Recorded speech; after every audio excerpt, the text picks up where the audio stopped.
Hey folks, it's Frithgar here, how you doing? Welcome back to Farming Simulator 19 here in Boulder Canyon. We're going to continue on around the outside of this field, spraying our herbicide.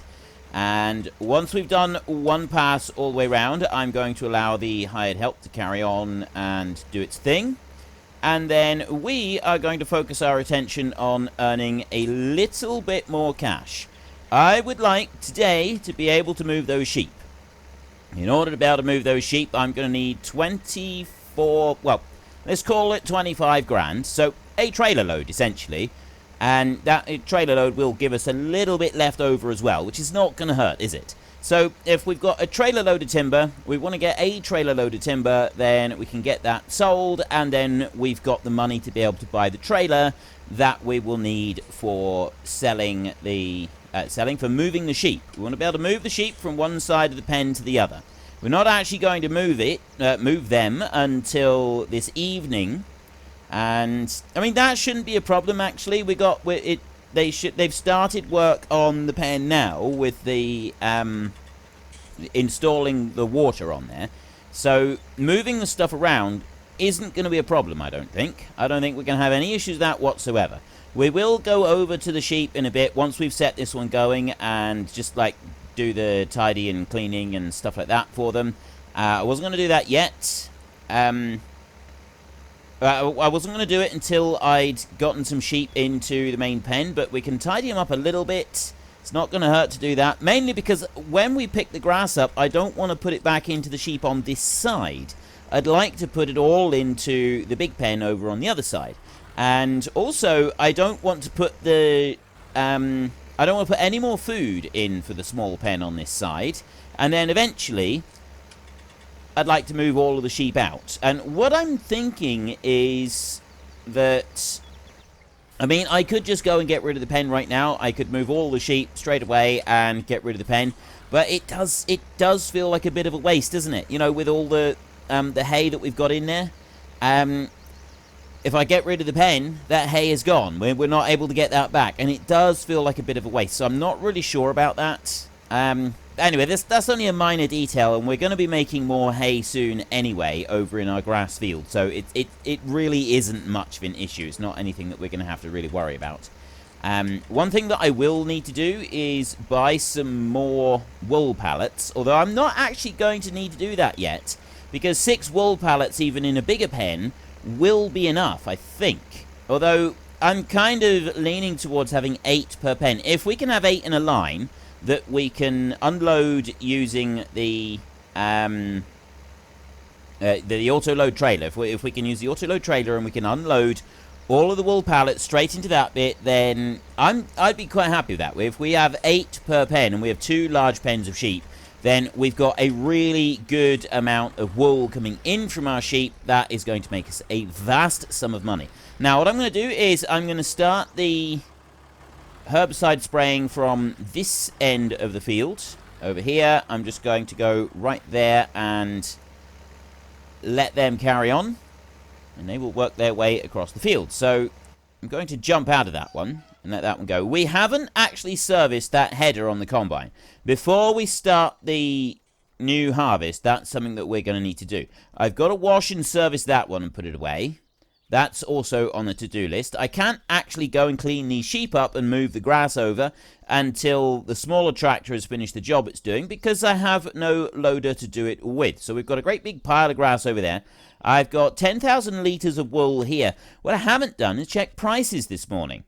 Barley is way down at 4.9. Well, it's on its way down at 4.95 at the moment. Now, I was told in the comments last week that 500-ish is about the best we get. We've gone all the way up to over 600 with wheat. So it was over 650, wasn't it? And you've got to remember, this universal selling point, we're on hard difficulty. So I'm not quite sure what the prices should be for that. Hang on a minute. I've got a piece of paper written somewhere here. I've got a very important piece of paper. I'm looking for my piece of paper and I can't find it. It's got to be here somewhere. The important piece of paper. I have found it. And wheat 725, barley 675. This is on medium settings. So wheat is a fraction above barley. Now remember, we're on hard difficulty, but the universal selling 150 sells at 150%. We get a little bit extra. And we said that we would do that because we're only selling in large bulk. And I'm sort of looking at these prices. It says oats 700 is a reasonable price, and we've got 809 there as a reasonable price for that. Wool 1050 to 1200. We've got 1031. Now we know that that goes up to 1100 on there, but I'm kind of thinking a pallet of wool being sold right now, that's going to give us just over 10 grand. That's not bad at all, really. So we've got a fair bit of money here already. We've got another sheep turning up in an hour and a half. Cleanliness, we will clean it up. Water, grass, hay. See, 23,000. There's 3 bales in there, which is why I don't really want to move. We'll move 1 trailer load of sheep over into the new pen over here, and we will start shunting the food over, and we'll start dropping that into this pen over here. Then we'll just sort of wait until they've used up most of the food that's in that pen before we start ferrying over large quantities of them. It's going to take a little while just to shunt them over, but once it's done, then we'll be able to sell this pen, and we're almost definitely, certainly, likely going to buy a large chicken pen and put there. And then over this side, we'll put the large sheep pen, the second one, over here, right next to this one. So we're going to want to clear a few of those trees for our little bit of extra money making that we wanted to do. We'll worry about that in a bit, though. We're not going to worry about that just yet. I'm going to go and get this one here. This needs to be cleaned and put away first. Cleaned, serviced, all done, and put away. So once we've done that, then we can start thinking about going and cutting down some more trees.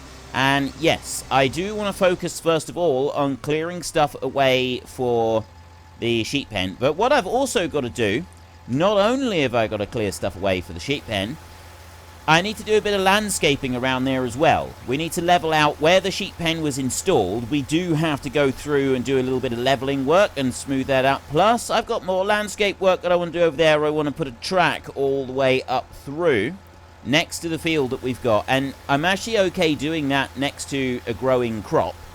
It's not going to damage it too much.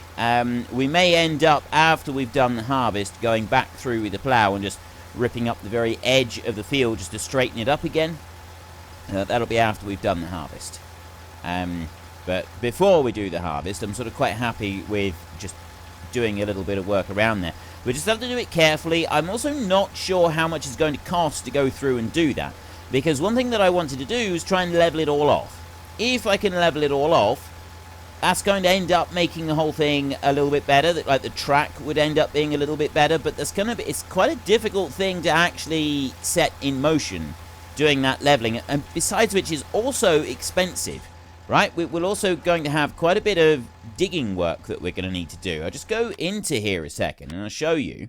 Over here. Now, if I want to have that sort of flat so that I'm not leaning to one side as I'm traveling through here, then it's going to take a bit of work. But I want to do that before I work on anything else. So I'd make this, I'd make the thing smaller.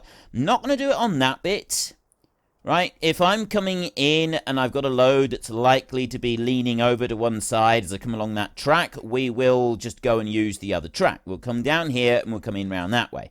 Do it sensibly. But if I'm working in this field and I want to come down, that means, like, if I'm going to have that level, I mean, it's not very steep going along here, but still, if you've got a full trailer load, that is a little bit sort of leaning over onto one side. So you'd probably want to get rid of that. And then over here, I'd like maybe make a track that goes into the field a little bit. And, you know, because we do have that in other places. But anyway, I'm not going to do that just yet. So I'd like to make a track that comes all the way along here on the edge of the field. And it's going to come up to this point, and then it's going to go up round this way a little bit. So it's going to go up into this field a bit. Either that, or I will actually need to cut down those 2 trees, because they'll end up being in the way. If I go in a straight line all the way over to there, and then down this way. Of course, the other option is to come up to here, round that bit off, and then make this into a track here. So we sort of eat up the end of the field here. And this becomes our main track down. It's a track off of there, it comes along that bit, comes down here, and we don't have the track coming over around this side at all. This we use for something else. And then I want to put some sort of fence or something along there. But this is all things that are going to cost us money, and it's money that I don't have right now. And that's kind of why I'm of two minds about that. Well, I'm of two minds when we're going to do it. Right now we don't have the money. What we do need to do is do some leveling work around the outside of that pen right there, so that we can sort of smooth off that. Like it's quite an abrupt drop where we put that pen in, so we're going to have to do a little bit of work on that. But again, I'm not going to touch that until the water is finished. I'd like to make sure that water job is all done, and it's nothing else is going to interrupt it. Nothing else is going to spoil it. So that one's repaired. That one's repaired. And that one's repaired as well. And jump back into here and go and put this away in the shed. And then I'm going to have to go and check on that one again in a minute. That's almost done. There is a bit that is left up here at the top end of this field, but it doesn't look like there's very much that has been left behind. So I'll bring you over here. Back you into the shed like this. Of course, you can turn really sharp with this one. Sharper than you actually think you can at times. Let's bring that round like that. Straighten up a little bit. There we go. That's better. That's a bit better, isn't it? There, like that. Right, we will drop that one right there. That is now done and dusted. No more issues from that one. Everything else is done and dusted as well. I'm going to park this tractor up over here for a minute. Don't do anything else with it just yet. I know I did say that I wanted to do some stump grinding, and I still haven't actually got to that. So there's another job that I'd like to go and do, which the to-do list is growing longer and longer and longer. The to-do list is like our biggest issue. Rather than walking up here, I actually wanted to jump over here and see how this dude's getting on. Because he's going to come up there. Oh, okay, tank empty. I didn't even look at the tank. I wasn't expecting that. So let's fold that one up a minute. And we'll fill the tank right back up. I know that that's more money, it's more expense, but it is stuff that we'll end up using anyway. And we're about to go and cut down trees, so we've got a bit of income coming in from the trees that we'll be getting. So bring you back over to here and load you back up with more herbicide. And then we can go and just finish off this field. Genuinely didn't think that we would run out before we got to the end of the field. I really didn't. Right, we've got a tiny little bit right there. Not that that's going to make a huge difference. Not really, the weeds on the fields. But it does sort of affect it a tiny bit.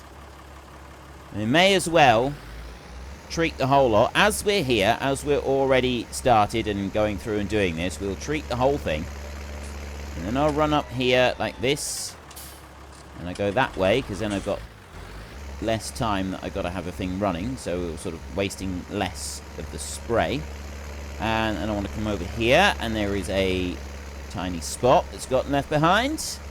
And then I want to come up here and just make sure that we've actually got all of the weeds covered down this end, which we have. Right, that's great. We've got everything down here, so all we've got left is a bit up here next to the stone. And it's not actually very much. It's just one width right there. So if I start this one up, I should be able to take the whole lot out. Right, that's it. That's done. We've done all of the spraying. So I'll fold that one back up. Like that. $5,000 we're left with. Once we have sold the barley, so I'm hoping for more than $600 per 1,000 litres for the barley. That's what I'm holding out for. If we can get more than 600 per 1,000 litres, I'm going to say we're doing reasonably well with that. Anything less than that, I'm sort of thinking is not a good enough price, and we will hold out for more. I mean, it may end up that we could get more than that. I don't know. I mean, the wool does actually go up to over 1,100, doesn't it? And silage, I was saying over 250, but that actually ends up being over 300, doesn't it? We are normally selling at over 300, or just a fraction under, so around the 300 mark rather than being anywhere closer to a much lower mark like 250. And it makes quite a significant difference to the overall performance, doesn't it? The overall monetary yield that we get from everything that we sell. I mean, it makes not just like a bit of a difference, it makes a huge difference. An extra $50 per 1,000 liters is a huge amount. So yeah, I was offered $5.50, I think it was, for the barley, but if I can get more than 600, that's quite a significant difference, isn't it? That is a huge difference. Right, we've got 500 liters of grass right there, just about. So I will bring that back round, and I will see if I can tip that into the sheep pen. You can tip some food in, just not loads of food. So I don't know how much it's going to let me tip in here. I'll bring that over there. This action is not supported. Right, it doesn't seem to like that. Not actually going to allow me to do any of it at the moment. So what I will do instead is I'll just make a heap of grass right there, and I won't worry about it. And what I'm going to do then is I'm going to bring that one over there, and I'm just going to park you up there like that. And I was wondering about whether I should smooth all of this off, because it's going to get rid of the grass, and we don't have the grass replacement texture on this map. But I find that I'm not too concerned about that. We won't worry about doing smoothing back here, but going up here, it's going to be alright, because we will end up having sort of the track texture that we will put down, because we can have another sheep pen over here. So that's not going to be a problem for us in any way, shape, or form, I don't think. Rather than doing the actual running all the way up there, let's just do it like this, a little bit faster. And I'll bring you over here. And we're going to head back down to the bottom now, and we're going to cut trees down there so that we've got room for a second sheep pen. I don't need a second sheep pen yet. I'm not actually ready to have that one or install it in any way, shape, or form. But I feel that getting it done now would probably be a good idea. Just having a little drink, wetting my whistle there a bit. So we'll come into here, and I'm just going to start working across a whole load of these trees here. Like, all of these trees down here on the flat, we're going to end up removing them anyway. Whether it's going to be for sheep, for sheds, or for field, the whole lot are going to be removed. So it's not going to hurt us if we do take out an extra tree or two. So I will start here. And I've got to have enough room to be able to move all of them out of the way for the sheep pen. I did originally say that I kind of wanted to leave trees in the middle of where the sheep pen is going to go, but honestly I'm not too concerned about that, because we can always go and plant a tree in there afterwards. I mean, we can't technically actually plant a tree in the pen because we're not able to access the pen with the tractor and tree planter. However, we will be able to buy a tree from the shop and plonk that down in the middle of it. So that's what I was kind of thinking that we would do, is we would just do it like that. Buy one from the shop, plonk down into the middle, and everything would be tickety-boo and wonderful. So we will try doing that if we can. Now I will lower you down there. There is another tree. If I can swing you over that way. Take that one through. We will get at least a trailer load of timber cut here. It's going to be easier for us to gather it up as well with our timber runner, doing it down in here, because it's nice and flat. Everything's all smooth and level down here. We've got no hills to worry about. That's definitely going to make life easier for us. Get that one there. One of the big problems, like, I like these older style trees rather than the new pine trees, but one of the bigger problems with them is that they were always more difficult to line up the tree harvester with. Because of all the branches around the bottom of them, you always struggle to see what you were doing. It was always more difficult. Whereas the other ones, you can see over there, the lower branches are missing. And they're like that on all of them. So with the lower branches being missing, it really wasn't a struggle to try and line up the harvester with the trunk of the tree. You had no issues with that whatsoever. Right, we'll bring you over to here. And then drop you in like that. Look, see, it's absolutely dead simple. There, I can see it really easily. Whereas the one right next to me on my right-hand side, I can't see that one. I can't make it out. I can see it. It's just considerably more difficult than what I've got right here. Now, I'll bring that into there. Bring it round a bit. I'll drop you all the way down. There. Right. Perfect. Bring that back.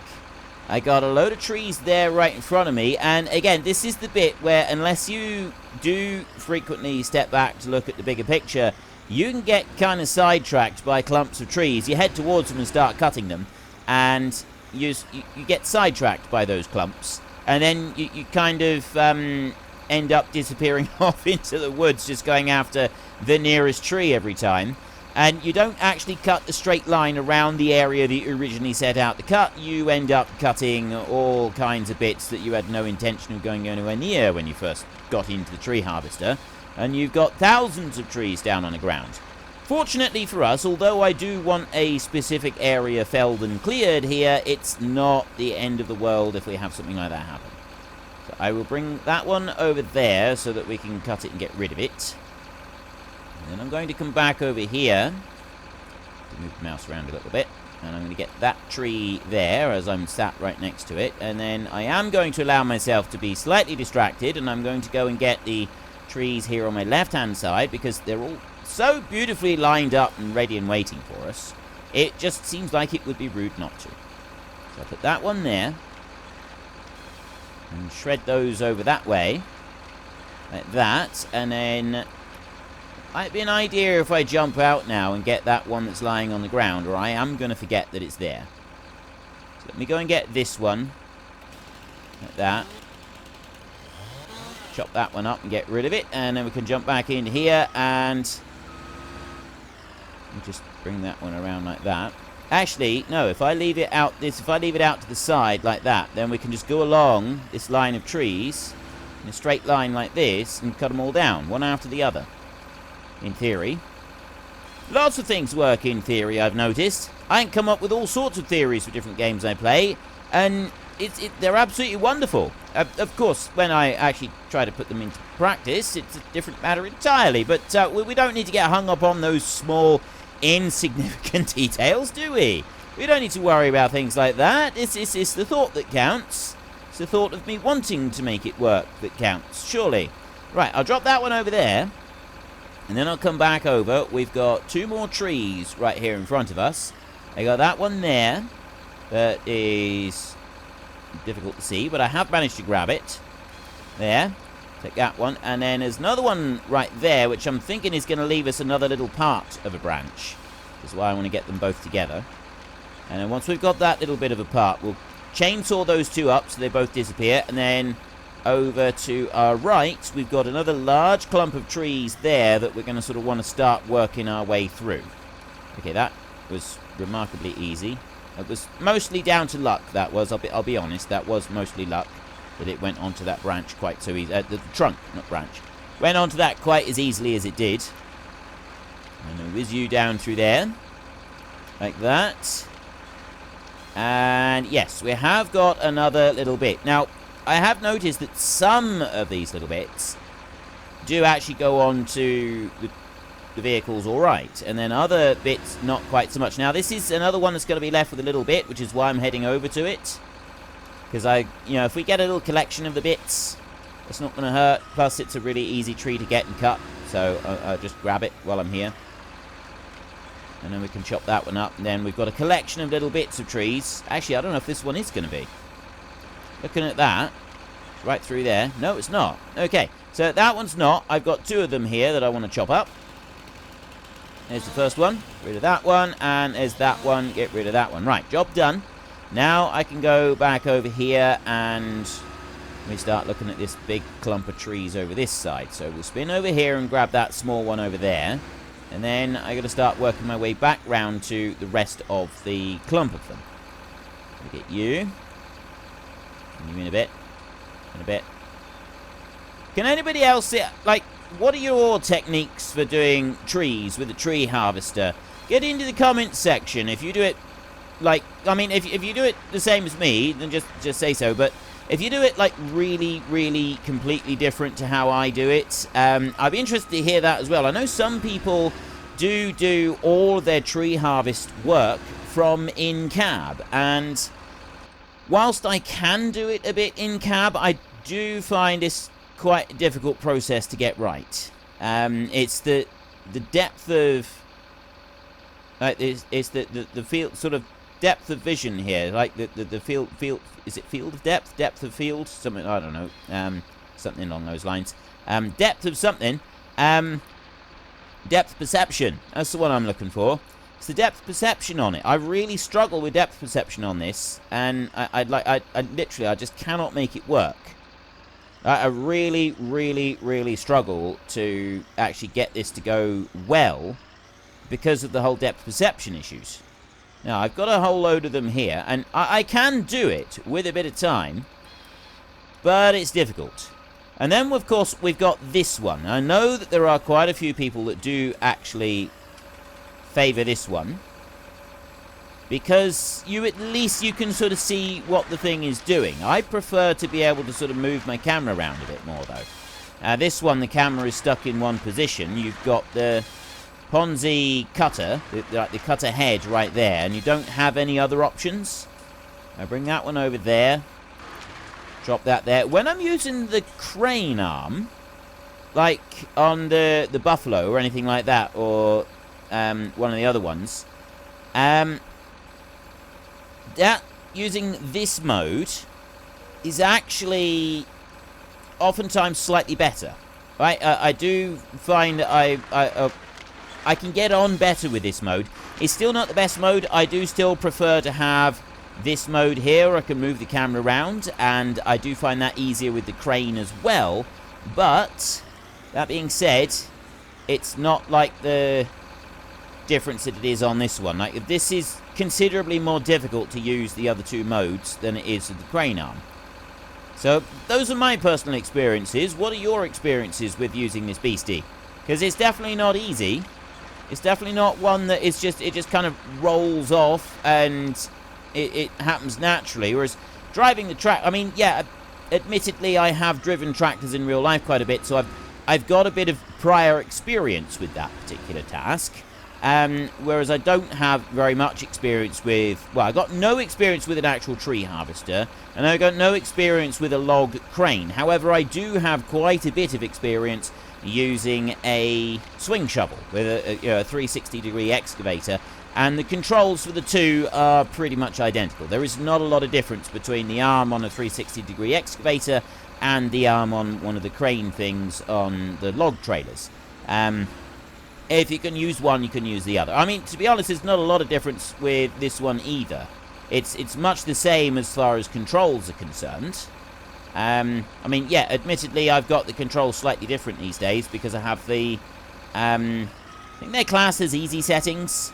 I've got it all, it's all on one joystick rather than on two joysticks, and it's certainly easier from my point of view. I mean, if I had a second joystick set up with my PC, then that would probably make it easier for me to just use the standard controls. And those are, the standard controls are exactly the same settings as you get on the 360-degree excavator. Go and grab that log over there before I forget about it. Do that, like that, and then we can jump back in here, and we've got a few more trees in this big clump. I think once we've done this big clump right here that I'm kind of working on, I can get it on there, we'll have enough to go to the mill with. Right, I suspect that that will be enough to fill up the trailer easily with a good full load of logs, and we'll be able to head over to the mill. And also, because it's so flat down here, we're not going to need to load it up, bring it into the middle of the yard, and then reload it, repack it all to a better load for going along the road. We will literally just be able to load it straight from the ground here, and then head off to the mill. We won't have to worry about that intermediate step. So it's going to make the whole process a little bit faster. We will do that. We'll start doing that at the beginning of the next episode. We will load up the timber that we've got here, and we will get that taken over to the mill. And then once we've done that, we've got things that we want to buy. We've got some sheep that we're going to want to move, although we're not going to move the sheep until the water is finished being installed. So I'm not going to touch that until the water has actually been installed. But one thing that I would like to do is spend a little bit of time with the stump grinder. I've also got some other work that I want to do as well. I mean, yeah, it's going to take a minute or two to get the animal trailer back here. So we have got that bit that we're going to need to do. But I would like to spend a bit of time doing a little bit of landscaping. At least make the track across our field, or across the edge of the field, so that we've got a track all the way back here to the farm. And that's one thing that I would definitely like to try and do, if we've got the money for it. But I'm going to have to make sure that I go and buy the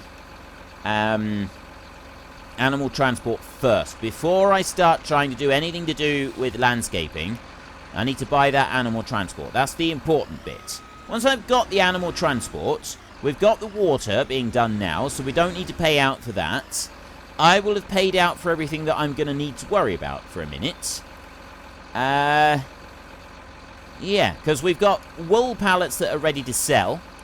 I will take a look at getting some more wool pallets, because I'm fairly convinced that we can fit 8 wool pallets across. And if we've got a pen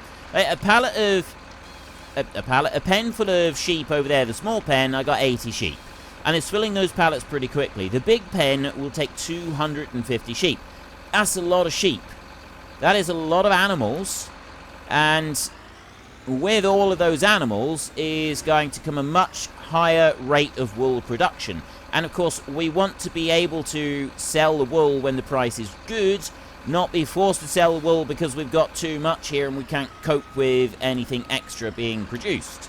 So, again, that's another thing that I want to look at, is maybe having some more pallets here. I mean, 8 pallets should be enough. That should sort of be a decent buffer, and then whenever the price comes back up to above 1,000, then we sell. And I'm reasonably convinced that 8 pallets would cover that. But there's no guarantee to that, is there?